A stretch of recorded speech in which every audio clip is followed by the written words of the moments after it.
Kael nasceu numa manhã chuvosa, no vilarejo de Pedra Clara, um lugar esquecido nos mapas e protegido por montanhas que se vestiam de névoa quase o ano todo. O tempo ali era feito de silêncios, e o céu parecia observar tudo com olhos antigos. Desde pequeno, Kael carregava uma inquietude nos olhos. Observava o mundo com mais tempo do que as outras crianças. Enquanto os meninos corriam atrás de bolas de pano e riam alto com pouca coisa, ele preferia os cantos, aqueles que ninguém olhava. Havia algo nesses espaços vazios que chamava sua atenção. Um sussurro, um movimento que não combinava com o vento, um frio que só ele sentia. Aos 3 anos, começou a conversar com alguém que ninguém mais via. Apontava para a estante da sala e dizia: "O moço cinza está ali." Alina, sua mãe, tentava rir. Tentava fingir que era normal. Mas depois de alguns meses, ela já não ria tanto. O moço cinza não ia embora.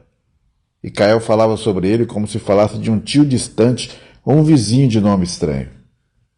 "Ele não tem rosto, mãe, mas me escuta." Fica parado olhando, como se estivesse esperando.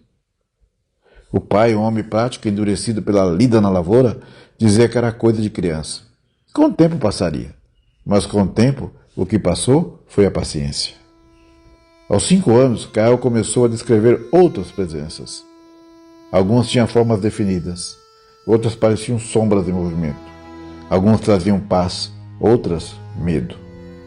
E o mais estranho, ele parecia saber de coisas que não tinha como saber. "A vovó vai ficar doente", disse certa manhã, antes do café. Naquela mesma semana, a avó foi internada e morreu, 2 dias depois. "A casa do Tonico vai pegar fogo", disse no meio da missa, assustando a todos. 2 semanas depois, um curto-circuito destruiu o depósito de ferramentas do quintal do vizinho. As pessoas começaram a evitá-lo. Primeiro com educação, depois com olhares atravessados. Crianças não chamavam mais para brincar. Os pais pediam que seus filhos se afastassem. Alina tentava protegê-lo, mas ela mesma sentia medo daquilo que não compreendia. Kael aprendeu a guardar silêncio. Falar era ser isolado. Ver era ser estranho. Sentir era ser punido. Por fora, tornava-se um menino quieto. Por dentro, um vulcão preso sobre o gelo. Na noite que completou 10 anos, teve seu primeiro sonho. Estava num campo branco, onde não havia som algum. Nem vento, nem pássaros, nem batimento do próprio coração. À frente dele, uma mulher vestida de vestido claro e cabelos longos o observava. Tinha olhos que misturavam tristeza e ternura, e uma pele que parecia brilhar sobre uma luz que não vinha de lugar nenhum. "Você precisa lembrar", disse ela, com a voz que soava dentro dele e não fora. "Lembrar o quê?" "De quem você é, de por onde você vê, e de por que você vê." "Eu não quero ver", ele respondeu, assustado. "Mas você já viu. E o que já foi visto transforma." Ela tocou a testa de Kael com os dedos e ele viu imagens. Um céu cheio de olhos. Um rio de alma flutuando. Um símbolo que queimava em chamas douradas. Uma escada que subia até desaparecer. E uma porta fechada, feita de madeira viva que pulsava como se tivesse coração. Acordou com o corpo suado, mas o quarto estava gelado. No pé da cama estava a figura encurvada, a mesma que ele via desde os 6 anos. Mas algo havia mudado. A presença não trazia mais medo. Havia silêncio, um silêncio carregado de sentido, como se aquilo que observava também estivesse esperando algo dele. Na manhã seguinte, a mãe o encontrou na varanda, sentado e calado, olhando para o céu cinzento. "Sonhou de novo, filho?" "Não foi sonho, mãe."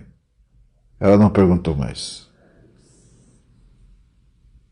Depois daquela noite, Kael começou a perceber outras mudanças. As sombras que antes apenas observavam, agora pareciam se mover ao redor das pessoas. Algumas se aproximavam de quem estava triste. Outras ficavam paradas por dias perto de janelas, como se aguardassem permissão para entrar. Ele percebeu que, às vezes, quando se concentrava em alguém, conseguia ver por trás da pessoa, como se a alma deixasse escapar uma imagem, uma história, uma ferida. Certa vez na escola, olhou para a professora e viu uma criança encolhida dentro dela, chorando num canto escuro. Ao tentar tocar no ombro dela, um arrepio percorreu os dois ao mesmo tempo. Kael, você está bem? Perguntou ela, com a voz embargada, sem entender por que sentia vontade de chorar de repente. Ele apenas assentiu. Ele sabia. Sabia que aquela professora carregava algo de sua infância que nunca havia sido dito. Sabia que aquela dor era viva, mesmo enterrada sob anos de esquecimento. As sombras não eram más. Pelo menos nem todas. Algumas vinham com dor, mas não para ferir, vinham pedir socorro. Outras sim, pareciam se alimentar do sofrimento alheio. Ficavam mais fortes quando alguém mentia, ou quando alguém odiava, ou quando alguém se entregava à culpa. Essas ele aprendeu a evitar.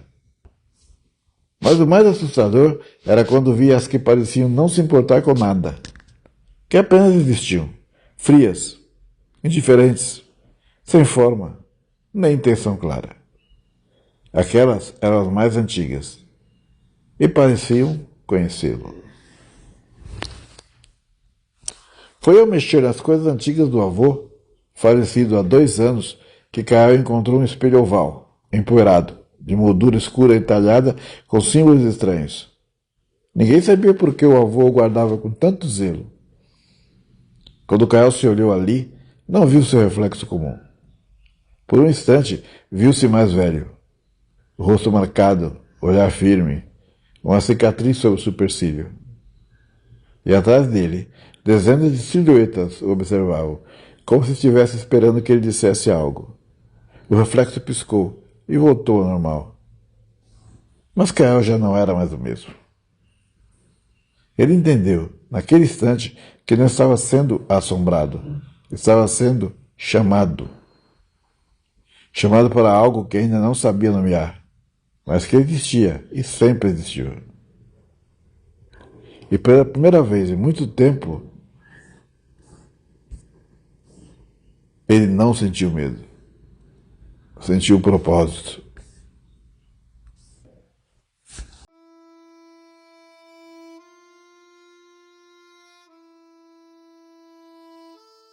Kael cresceu tentando se encaixar, tentando parecer normal. Aos 27 anos, morava na cidade de Várzea Alta, onde trabalhava como bibliotecário numa universidade pequena. Vivia sozinho em um apartamento simples, uma estante cheia de livros e janelas que raramente abria. Tinha poucos amigos. Evitava festas e preferia o som da chuva ao barulho das conversas rasas. Aprendeu a sufocar o dom como quem sufoca um grito dentro da alma. Durante anos, fingiu que as visões eram sonhos mal resolvidos, que os vultos que apareciam no reflexo do espelho eram apenas sombras mal projetadas, que os pressentimentos eram pura coincidência. Kael era bom em mentir para si mesmo, mas o invisível não se esquece de quem o vê. Naquela manhã, o despertador tocou às 6, como sempre. Ele levantou, tomou café preto sem açúcar e olhou pela janela do 6º andar. O céu estava turvo, como se segurasse um choro que ainda não queria cair. No caminho até a biblioteca, passou por uma senhora encurvada na calçada. Ela olhou com os olhos vidrados e disse, sem mover os lábios, "Você não vai conseguir se esconder." Kael congelou por um segundo. Tentou ignorar. Tentou fingir que era uma coincidência, que não era com ele, mas já era tarde. Quando entrou na biblioteca, algo no ar estava diferente. O cheiro, a luz, o silêncio. Tudo parecia suspenso. No canto do saguão, perto da prateleira de filosofia oriental, havia um homem que ele nunca tinha visto. Usava roupas antigas, como se tivesse saído de outra época. Estava de pé, de costas, com as mãos cruzadas nas costas. "Posso ajudá-lo?" perguntou Kael, tentando parecer calmo. O homem virou-se devagar. O rosto era pálido, mas os olhos Os olhos ardiam como brasas sob neve. Está pronto para lembrar? Kael não respondeu. A pergunta ecoou dentro dele como um sino de metal batido com força. Quando piscou, o homem não estava mais lá, mas o frio que tomou o ambiente ainda estava em sua pele. Naquela noite, Kael voltou para casa tentando convencer-se de que estava cansado, de que sua mente estava criando coisas por conta do estresse.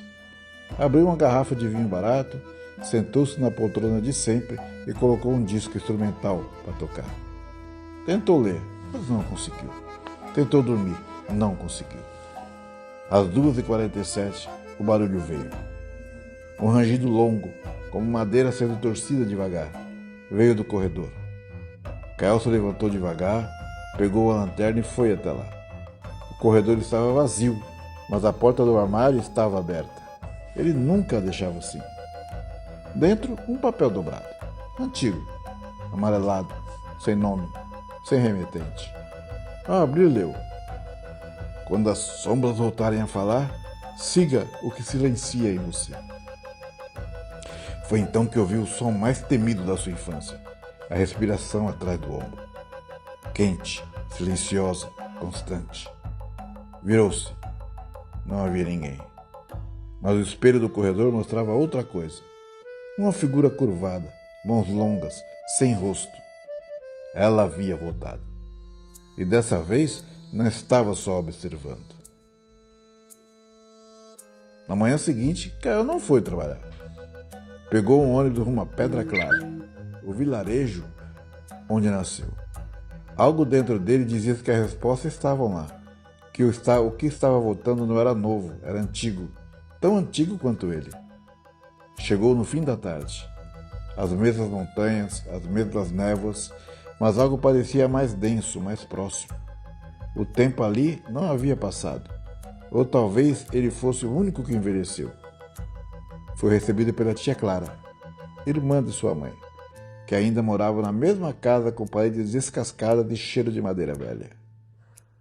Voltou por quê, Kael? Ela perguntou, como se já soubesse. Preciso lembrar. Ela assentiu. Não perguntou mais nada. Levou-o até o antigo quarto, que ainda guardava suas coisas. Bonecos quebrados, cadernos com desenho de olhos e símbolos, pedaços de pedra e folhas secas que ele costumava colecionar sem saber por quê. Naquela noite, sonhou com a mulher de branco outra vez.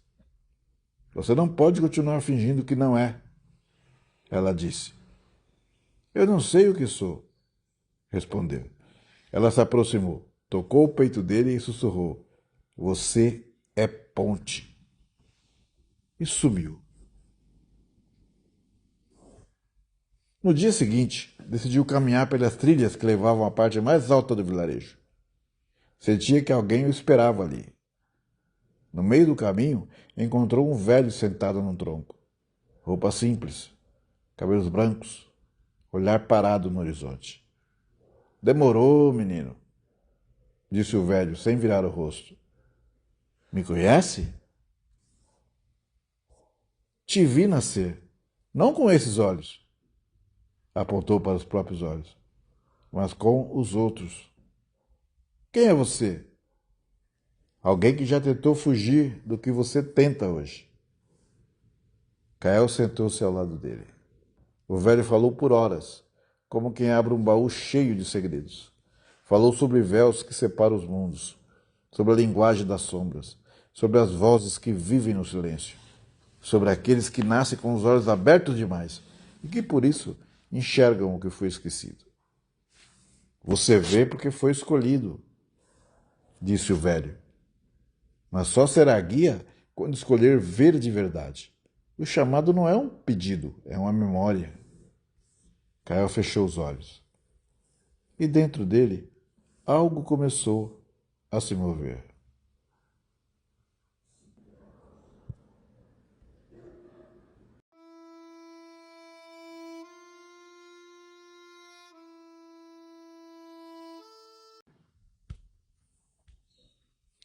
Os dias em Pedra Clara pareciam se dobrar sobre si mesmos, como se o tempo ali não seguisse a mesma lógica do resto do mundo. O velho, que Caio agora sabia se chamar Elias, passava as tardes conversando com ele debaixo da figueira no alto do morro. Não falava muito, só o necessário. Ver é só o começo, Caio. O mais difícil vem depois. Escutar. Escutar o quê? O que não é dito, o que não tem som. As sombras falam sem boca. No terceiro dia, Elias levou Cael até uma casa abandonada, isolada entre as árvores. As janelas estavam cobertas com panos grossos e o ar ali dentro era pesado, como se a própria casa respirasse com dificuldade. Aqui mora uma sombra antiga, disse Elias. Ela não vai aparecer para mim. Já sabe que meu tempo passou, mas talvez fale com você. Cael sentou-se no chão. Sentiu o ar se tornar frio. O coração acelerou. No canto mais escuro da sala, a presença surgiu. Não andou. Apenas se formou, como se emergisse da própria escuridão. Era alta, sem rosto, mas com um contorno mais definido que as outras. Havia tristeza nela e cansaço. Respirou fundo e pela primeira vez falou com clareza. Eu vejo você. A sombra parou. Moveu-se ligeiramente, como se tivesse sido chamada por um nome. O que você quer? Nenhuma resposta. Mas uma imagem tomou a mente de Cael. Uma mulher deitada numa cama, com os olhos abertos e um terço das mãos. O quarto tinha cheiro de flores e incenso, e havia uma criança sentada no chão, chorando em silêncio. Cael entendeu. A sombra era daquela mulher, e o que restava ali era a sua dor, a dor de ter partido, deixando algo inacabado. Ela era sua filha, não era? A figura pareceu tremer. A escuridão em torno dela oscilou. Você pode ir, disse Cael. Você pode ir, disse Cael. Eu vou lembrar por você. A sombra desapareceu. E o ar ficou mais leve. Elias assentiu em silêncio. Ela se chamava Rosa, disse ele, como se também tivesse visto. Cael sentiu uma lágrima escorrer, sem saber ao certo de quem era o choro. Naquela noite, Elias deu a Cael um caderno antigo, de capa preta, amassado e coberto de poeira. Anote os nomes. Cada vez que você conseguir entender uma sombra, escreva. Elas querem ser lembradas. O esquecimento é o inferno de quem parte com mágoa. Cael começou a preencher as páginas aos poucos. Rosa perdeu a chance de pedir perdão. Lucas morreu com raiva do pai. Marilda se afogou antes de dizer me desculpa. Silvano viu demais e foi chamado de louco. Aline nunca acreditaram na dor dela. Com cada nome, Cael sentia uma paz diferente. Como se ao escrever, fechasse portas que ficaram entreabertas por tempo demais. Mas nem todas as sombras traziam dor. Algumas não pareciam humanas, não queriam falar, não mostravam passado, apenas vigiavam. Uma delas começou a segui-lo com frequência. Cael a sentia na beira do campo, perto da figueira, à noite. Ela era mais densa, mais escura, como se absorvesse a luz ao seu redor. Certa noite ele decidiu enfrentá-la. O que você quer de mim? Gritou para o vazio. Nada respondeu. Mas ao fechar os olhos, viu uma espiral dourada girando no fundo de um abismo. E dentro dela um símbolo, um círculo com um traço no centro, como um olho fechado.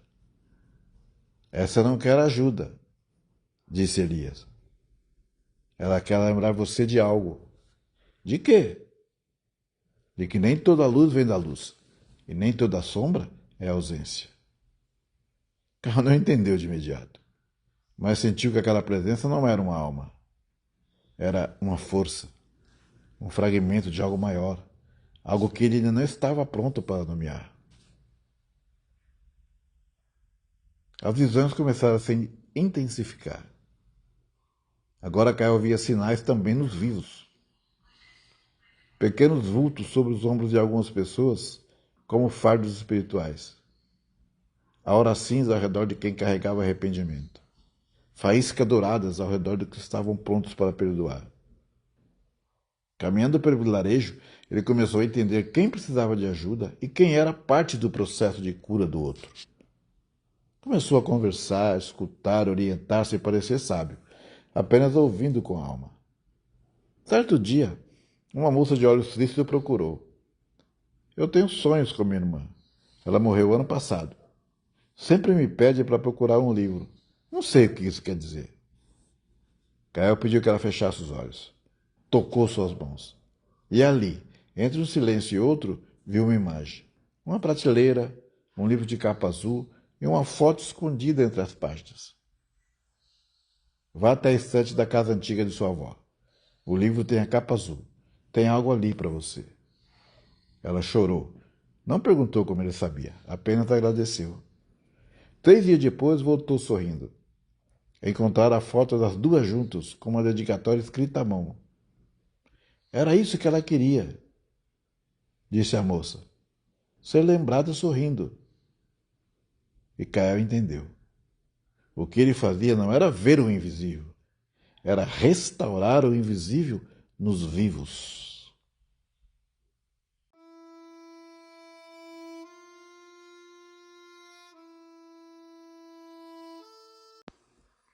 As noites começaram a ficar diferentes. Não apenas mais escuras, mas silenciosas demais. Os sons do vilarejo pareciam se apagar, um a um. Cães não latiam. As árvores não sussurravam. Até os grilos pareciam ter desaparecido. Então veio a noite em que o mundo parou. Kael acordou de sobressalto, assustado, às 3:03. O relógio digital tremia, preso naquele mesmo minuto. Tentou levantar, mas o corpo não respondia. Só os olhos se moviam. A luz da lua entrava pela janela, mas algo nela estava errado. Era pálida demais, como se não pertencesse ao céu. Então a figura encurvada apareceu. Mas dessa vez ela falou. Agora você atravessa. Não com voz, com presença, com vibração. E o mundo escureceu de uma vez. Kael abriu os olhos em um lugar onde não havia chão, nem céu. Um espaço sem cor, onde tudo parecia feito de fumaça, sólida. Estava de pé sobre uma superfície que não existia. Era como caminhar sobre o silêncio. Ao redor havia formas humanas e não humanas. Algumas pareciam estar presas em movimento lento, outras apenas observavam. Nenhuma falava, mas todas sentiam. Um homem sem rosto se aproximou. Aqui é o véu, disse, com voz que não vibrava no ar, mas no peito de Kael. A fronteira entre o que foi e o que será, entre o visível e o que você nunca mais poderá desver. Por que estou aqui? Porque sua alma pediu. Atrás do homem, uma escadaria se formou, de pedra viva, flutuando no vazio. No topo, uma porta de luz pulsante, igual ao que Kael havia visto nos sonhos da infância. Suba, disse o homem. Mas sabe que a luz também pergunta, e nem todos suportam a resposta. A cada degrau, memórias surgiam como ondas. O abandono da infância, o medo de ser rejeitado, a raiva por não ser compreendido. Kael sentiu o peso dessas emoções em cada passo. No topo parou diante da porta. Ela pulsava, como se tivesse coração. Pum, pum. Então abriu-se sozinha. Do outro lado não havia luz nem trevas. Havia ele mesmo, sentado num círculo de pedra, mais velho, mais firme e mais calado. Quem é você? Perguntou Kael. A parte que você enterrou para sobreviver. Enterrei porque doía. Mas doeu porque você não escutava. A dor não é inimiga, ela é aviso. A versão mais velha se levantou, estendeu a mão e tocou o peito de Kael. Imagem surgiu de novo. Uma estrela negra nas mãos de uma criança. A queda de uma torre invisível. Um templo feito de sombra e luz. Você não é apenas ponte, disse a voz. Você é portal. E portais não pertencem a um só lado.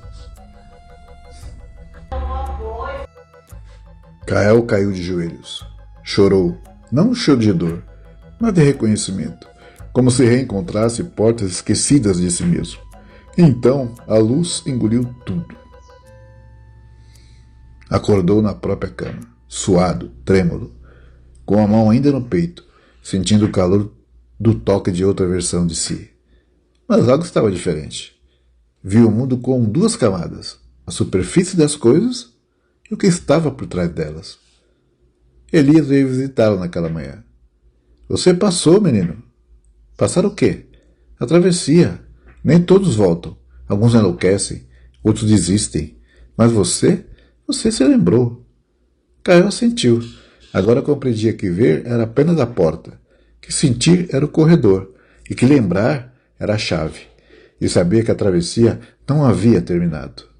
Havia, no entanto, começado.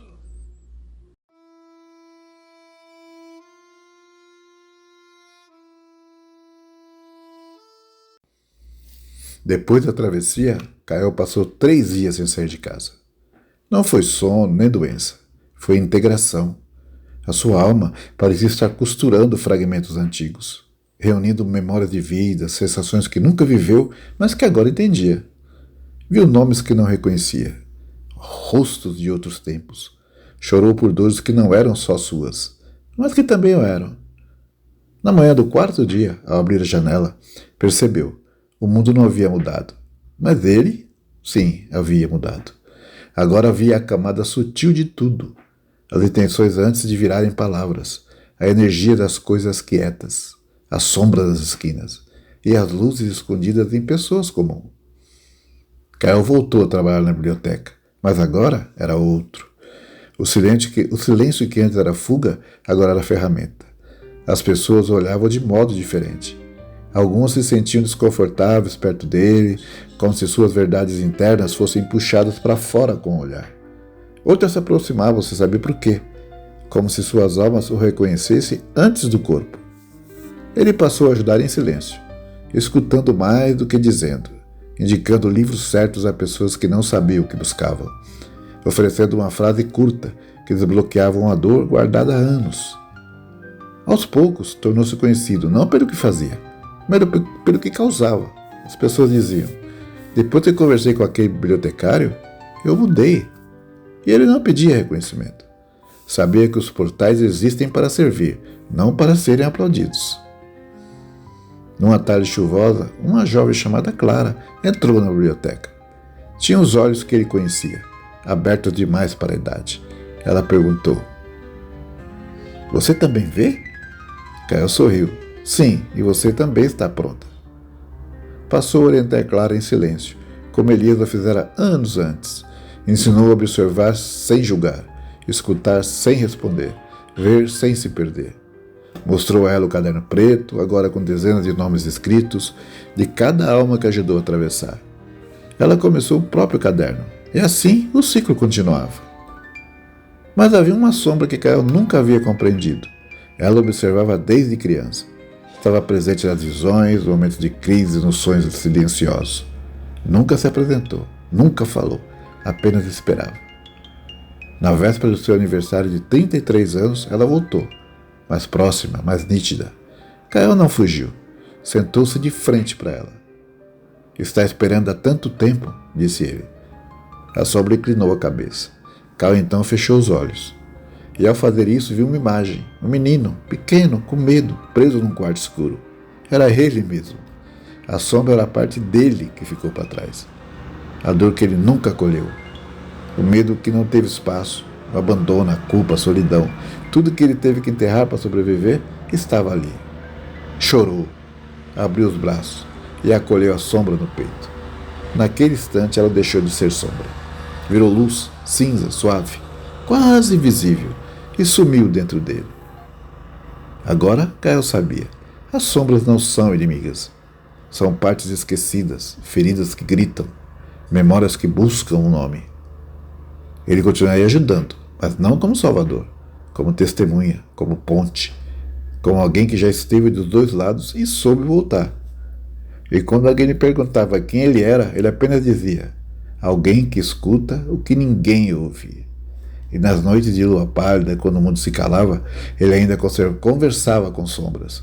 Mas agora ele sabia escutar a sua própria.